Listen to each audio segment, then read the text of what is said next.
So we wanted to sort of set the stage, and I'll briefly introduce our panels, and then we will get started with a few more questions. So to my left is Denisha Allen. She's a senior fellow at the American Federation for Children and the founder of Black Minds Matter.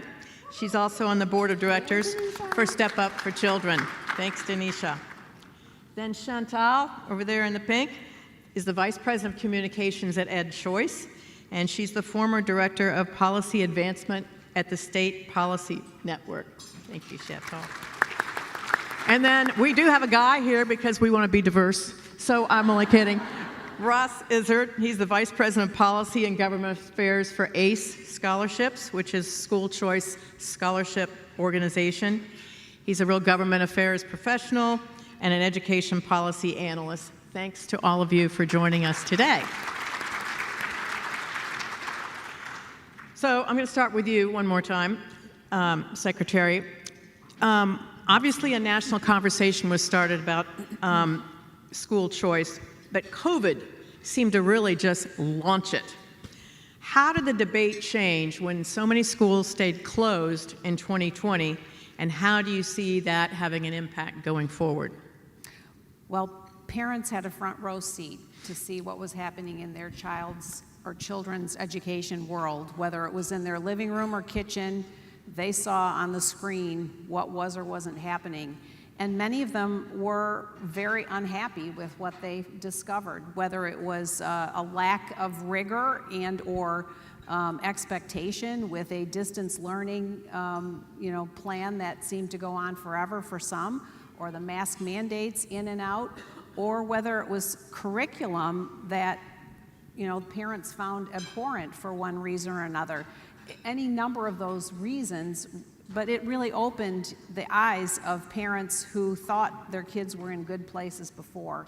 And as a result, we have seen parents wanting to reassert their right as their child's first educator to have a much greater say over the kids' their child's education and their children's futures. So that has kicked off a lot of activity and momentum. I like to call it a tsunami in education. Chantal, during the 2022 legislative session, states responded to a growing demand for more options in education. And education savings accounts emerged as a very popular choice. Can you describe to us what an ESA is, and what do you think will emerge in 2023 from the legislative sessions? Sure. So an education savings account is a government-authorized, parent-controlled account that allows families to pay for all of the options that they may want to choose outside of the public system. It functions very similar to a health savings account where you typically have a debit account and you can pay for authorized expenses from traditional options like a private school or a tutor to something online to a cohort, things we haven't even thought of. And they are certainly gaining popularity. And what's happened over the last few years reminds me of a quote from EdChoice founder and economist Milton Friedman. He famously said, "Only a crisis, actual or perceived, produces real change. And when that crisis occurs, the ideas, the change that happens come as a result of the ideas that are laying around." We've had fantastic ideas for a long time. Arizona enacted the first ESA program 20 years ago, but as Secretary DeVos just said, it was not really until the pandemic that people started to see what wasn't happening in the classroom, and people started to realize, unfortunately, how little control parents had over their students' academic careers. And overnight, families became homeschooling families, and that experience demonstrated the power of customizing a student's education and unbundling the way learning is delivered.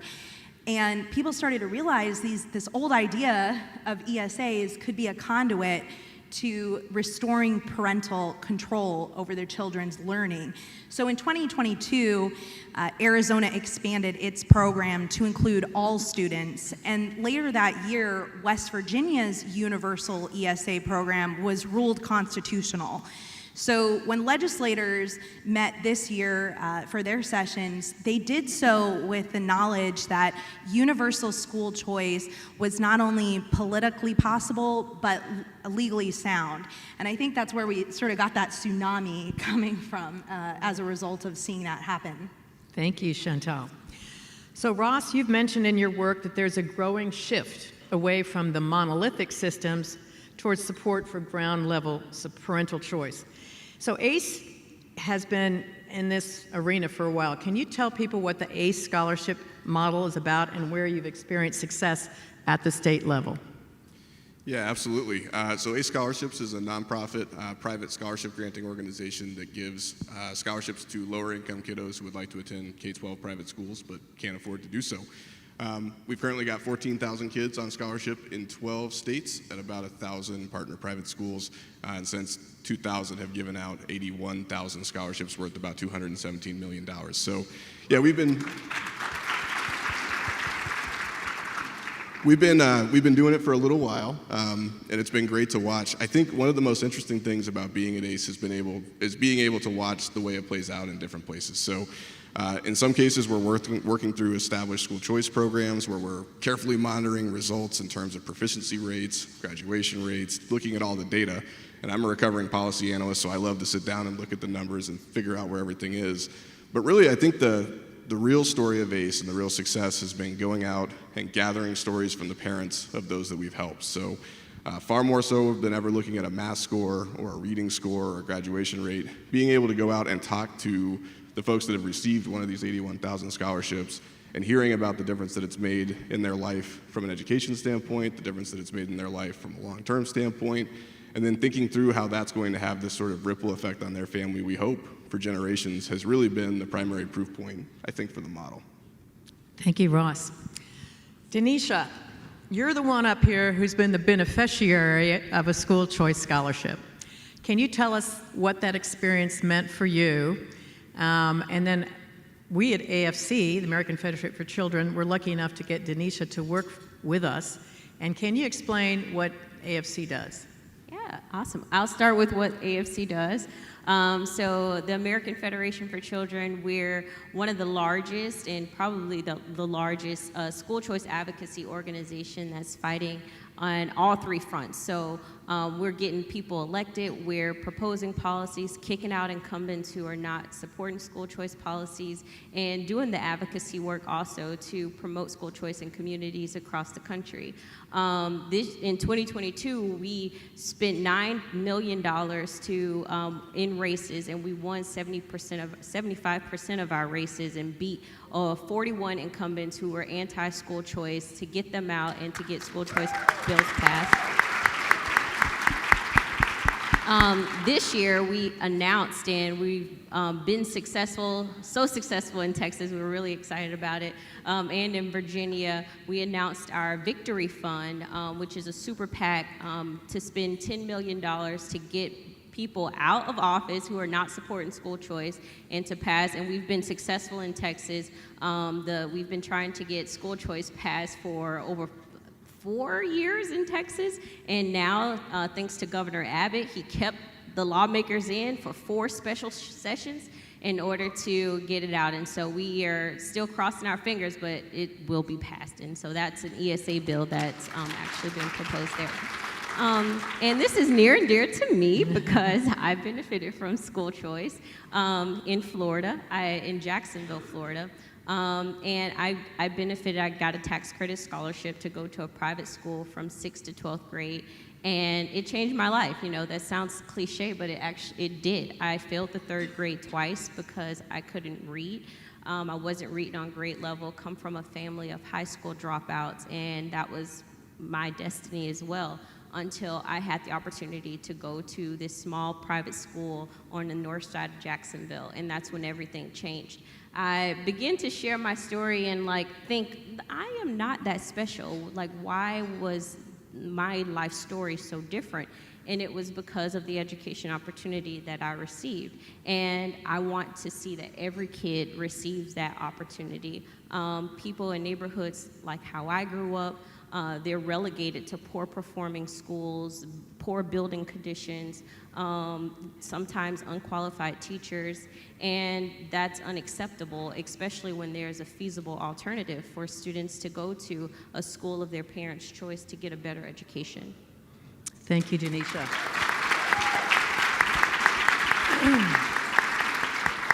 Secretary DeVos, you saw those statistics, you know them about the Will you NAEP stop scores. calling me secretary? Okay. Betsy, thank you.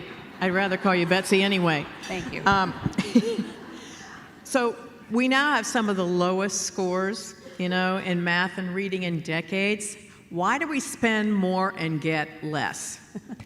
Well, that's the perennial question, isn't it? You had that one graph. I don't know if everybody saw it, but since the Department of Education, the Federal Department of Education, was not founded until 1979.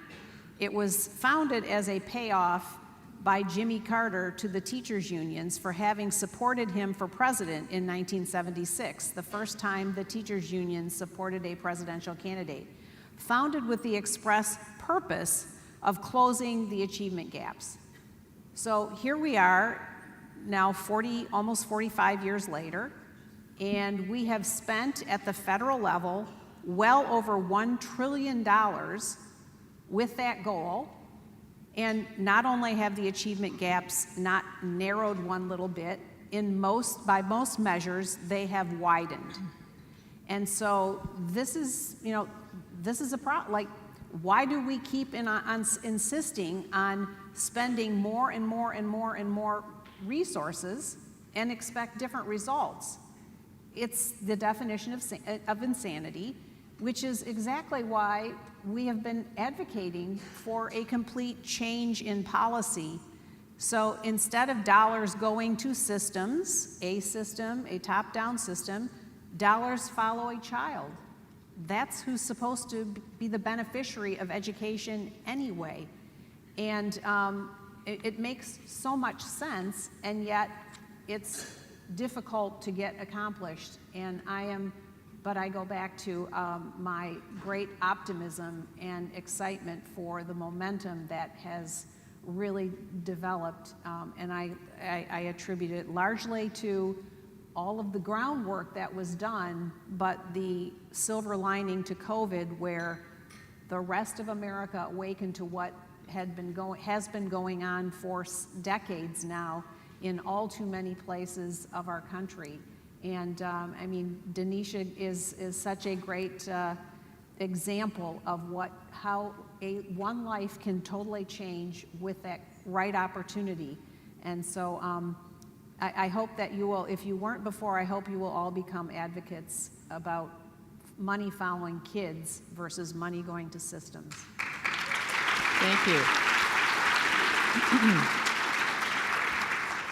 Chantal, the Policy Circle and EdChoice have been working together over the years, or the last year, to focus on innovation and education. Can you share what you think some of the most promising innovations might be? I was looking at the fact that we have, 50 million students in the United States, nearly 5 million go to private schools. There's also a large number of homeschoolers. What are the innovations that will get more choices for those other students? We're seeing such phenomenal innovation in education today, which I encourage all of you, if you haven't already, to take a look at the brief that the Policy Circle and EdChoice did. From hybrid homeschooling to micro schools to the use of AI in the classroom, and the possibilities really are endless. But the common thread is that the innovations we're seeing today really recenter education around the student and focus on nurturing the student's natural curiosities and talents so they can go on to be successful adults. And we're talking a lot, and I think most of us probably focus a lot on innovation in the private sector space, but there's also great innovation happening within the public sector as well. We realize not every state is primed to, enact these broad school choice programs that we've been seeing.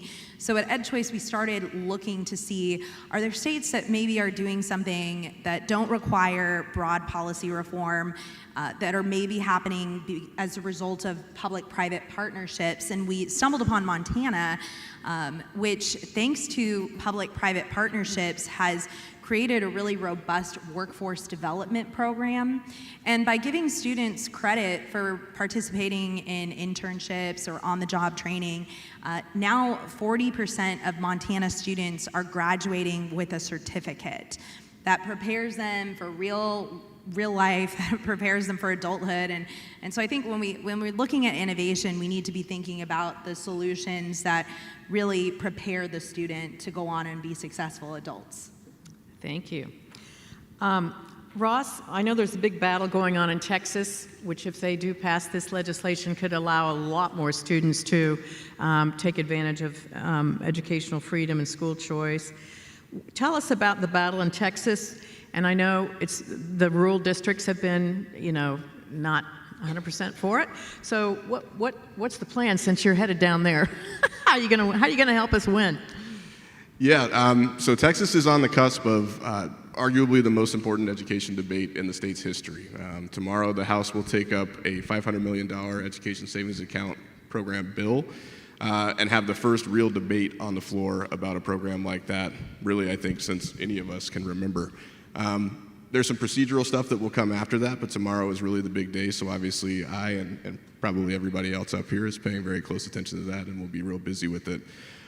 As far as the opposition to the program, we could spend all day talking about Texas specifically, but instead I'll give you three things that I think are generally true everywhere. When folks come in and they say, oh, these school choice programs, whether it's a tax credit or an ESA or even a voucher program, and they say this is going to harm public schools, I always kind of have to sit back and look at it and think, man, even the largest of these programs, right, so even the $500 million program under discussion in Texas, constitutes a portion of the state budget that's so small that you need scientific notation to write it out, right? Like I used to be a statistician. I have to go online and use a calculator so that I can actually get the number because there's so many zeros and figure it out. In Texas, it's 0.009% of the state budget. So the idea that this thing is going to actually knock out public education or do anything to public education is wildly inaccurate. And beyond that, when they say, well, we might lose students, students may leave. Maybe it's a rural district, maybe it's an urban district, maybe it's suburban. Well, that's probably true.